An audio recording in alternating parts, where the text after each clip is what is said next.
កម្ពុជាតារាចម្រៀងតនច័ន្ទសីមារំលឹកពីការតស៊ូនិងលើកទឹកចិត្តបងប្អូនជំនាន់ក្រោយស្របពេលកំពុងធ្វើជាគ្រូបង្វឹកនៅក្នុងកម្មវិធីប្រឡងចម្រៀងរ៉េប Gambo Rapper កញ្ញាតនច័ន្ទសីមាដែលជាតារាចម្រៀងលេចធ្លោប្រចាំនៅក្នុងផលិតកម្ម Galaxy Navatra បានរំលឹកពីការតស៊ូនិងបានផ្ដាំផ្ញើទៅកាន់បងប្អូនជំនាន់ក្រោយកុំបោះបង់ក្តីស្រមៃខ្លួនមកទល់ពេលនេះកម្ពុជាតារាចម្រៀងតនច័ន្ទសីមាបានឈរនៅលំដាប់កម្ពុជាដែលខ្លួនចង់បានហើយបទចម្រៀងនាងជាច្រើនក៏ទទួលបានការពេញនិយមនិងការគាំទ្រពីមហាជនទាំងក្នុងនិងក្រៅប្រទេសប៉ុន្តែមុននឹងឈានដល់ជើងមកដល់សប្តាហ៍ថ្ងៃនេះជីវិតនាងក៏ជួបនូវឧបសគ្គជាច្រើនផងដែរ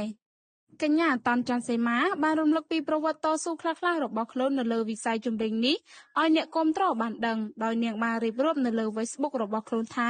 ខ្ញុំជឿលើអ្វីដែលខ្ញុំបានប្រឹងប្រែងខិតខំតស៊ូមិនបោះបង់មិនទាន់ជ្រាយអរគុណបងប្អូននិងអ្នកទាំងអស់គ្នាជុំវិញខ្លួនខ្ញុំសម្រាប់ក្តីស្រឡាញ់ផ្ដល់ឱកាសកម្លាំងចិត្តជ្រោមជ្រែងខ្ញុំជឿថាអ្នកទាំងអស់គ្នានឹងធ្វើបានសម្រេចនៅក្តីស្រមៃរបស់ខ្លួនក្នុងថ្ងៃណាមួយដូចគ្នាខ្ញុំផ្ដល់កម្លាំងចិត្តឲ្យណា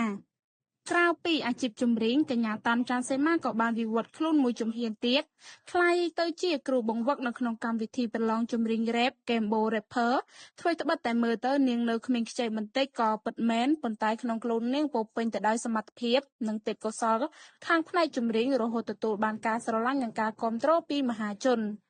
គូរំលឹកផងដែរថាកញ្ញាតនច័ន្ទសីមាបានបញ្ចប់ការសិក្សាថ្នាក់បញ្ញាបត្រនៅក្នុងឆ្នាំ2022បើទោះបីជាមុំមេញឹកនៅក្នុងការងារសិល្បៈនាងមិនបោះបង់ការសិក្សារបស់ខ្លួនចោលឡើយផ្ទុយទៅវិញនាងបានខិតខំប្រឹងប្រែងសិក្សារហូតបញ្ចប់ថ្នាក់បរិញ្ញាបត្រតាមក្តីស្រមៃ